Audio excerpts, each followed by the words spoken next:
জিসিসিভুক্ত উপসাগরীয় অঞ্চলের 5 দেশের নাগরিক ও বাসিন্দারা এখন ওমরা করতে পারবেন বলে জানিয়েছে সৌদি আরব। হজকে সুশৃঙ্খলভাবে পরিচালনার স্বার্থে হজ মৌসুমে ওমরা করা বন্ধ করে দিয়েছিল দেশটি। এখন থেকে ওমরার জন্য স্থল, নৌ এবং বিমানবন্দর খুলে দেওয়া হয়েছে। প্রতিদিন 1300-এরও বেশি ফ্লাইট ওড়ার সুবিধা দিয়ে দেশটি তার আকাশসীমাও খুলে দিয়েছে। এদিকে 7 লক্ষেরও বেশি মাদকের বড়ির এক চালান আটকে দিয়েছে দেশটির জেদ্দা পোর্ট। আমিরাতে 4 কেজি ওজনের আম ফলিয়ে তাক লাগিয়ে দিয়েছেন দেশটির চাষি সাইদ আল মালি। ফুজায়রার একটি ফার্মে উৎপাদিত এই অর্গানিক আমের দাম ধরা হয়েছে 25 দিরহাম। টক মিষ্টি স্বাদের এই মালদা আম দেখতে দেশটির ফোরাক্কাকানে ম্যাঙ্গো ফেস্টিভ্যালে চমকে গেছেন আগতরা।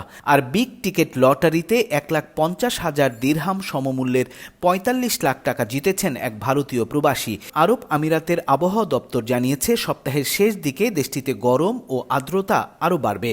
বাহরাইনের জরুরি সাইরেন বাজাতে মসজিদের মাইক ব্যবহারের বিষয়ে মতামত দিয়েছেন দেশটির বিভিন্ন শ্রেণী পেশার মানুষ। নিউজ অব বাহরাইনের এক রিপোর্টে তারা বলেছেন, দেশের সব এলাকায় যেহেতু মসজিদ আছে, তাই খুব জরুরি প্রয়োজনে মসজিদের মাইকে সাইরেন বাজালে তা সব বাসিন্দারা শুনতে পাবে।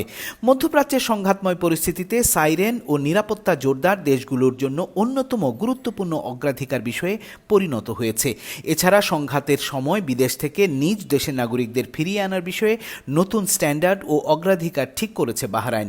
ইরান ইসরায়েল 12 দিনের সংঘাতের পর এখন পর্যন্ত সংঘাতপূর্ণ এলাকা থেকে 2586 বাহরাইনিকে ফিরিয়ে এনেছে দেশটি। কাতারের সরকার নাগরিক ও বাসিন্দাদের অনুরোধ জানিয়েছে, কোথাও যদি মিসাইলের কোনো ধ্বংসাবশেষ বা সন্দেহজনক কিছু দেখতে পাওয়া যায় তাহলে তারা যেন পুলিশকে জানায়। সন্দেহজনক কোনো ধ্বংসাবশেষ না ধরতেও নাগরিকদের সতর্ক করেছে পুলিশ। ইরান ইসরায়েল যুদ্ধের সময় দেশটির রাজধানী দোহার আল উদিদ মার্কিন ঘাঁটিতে 14টি ক্ষেপণাস্ত্র ছুড়েছিল ইরান। টেলিফোন ও ইলেকট্রনিক ফতোয়া সেবা চালু করেছে কুয়েত। এই উদ্যোগের লক্ষ্য হচ্ছে দ্রুত পরিবর্তনশীল ডিজিটাল বাস্তবতায় সহজলভ্য ও নির্ভরযোগ্য শরিয়া নির্দেশনা প্রদান করা। এই উপলক্ষে সাধারণ সচিবালয়ের ভারপ্রাপ্ত মহাসচিব নাসের আল হামাদ বলেন, এই উদ্যোগটি জনগণের জন্য নির্ভরযোগ্য উৎস থেকে সঠিক ধর্মীয় রায় বা ফতোয়া পাওয়াকে সহজ করবে। তিনি জোর দিয়ে বলেন, এই প্রকল্পটি আধুনিক যোগাযোগ ব্যবস্থার সাথে সামঞ্জস্যপূর্ণ একটি বিশ্বস্ত ফতোয়া সেবা পেতে ক্রমবর্ধমান চাহিদার প্রতিফলন।